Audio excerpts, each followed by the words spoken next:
July August গণহত্যায় সাবেক প্রধানমন্ত্রী শেখ হাসিনা, সাবেক মন্ত্রী ওবায়দুল কাদের এবং ১৪ দলের বিভিন্ন নেতা সহ ৪৫ জনের বিরুদ্ধে প্রমাণ পেয়েছে তদন্ত সংস্থা।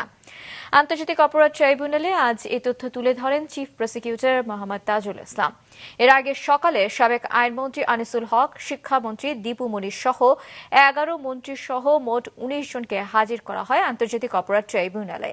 বিচারপতি গোলাম মুর্তুজা মজুমদারের নেতৃত্বে ৩ সদস্যের বিচারক প্যানেলের শুনানিতে প্রসিকিউশন টিম ট্রাইব্যুনালকে জানায় এদের বিরুদ্ধে মানবতাবিরোধী হত্যাকাণ্ডে জড়িত থাকার প্রমাণ মিলেছে।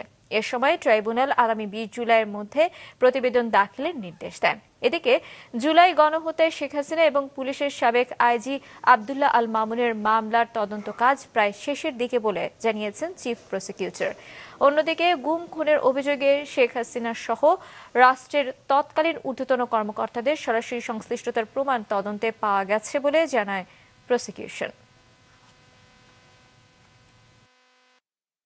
শেখ হাসিনার বিরুদ্ধে দুটো মামলা ছিল আজকে শুনানির তালিকায়। একটি মামলা ছিল জুলাই এবং আগস্টের গণহত্যার সাথে তার সম্পৃক্ততার ব্যাপারে। সেই মামলাটির আমরা জানিয়েছি আদালতকে যে আমাদের তদন্ত একদম চূড়ান্ত পর্যায়ে আছে, যে কোনো মুহূর্তে এই তদন্ত রিপোর্টটা দাখিল হবে। তারপরেও স্বচ্ছতার স্বার্থে আমরা ২ মাসের সময় আবেদন করেছিলাম, আদালত সেটা মঞ্জুর করেছেন।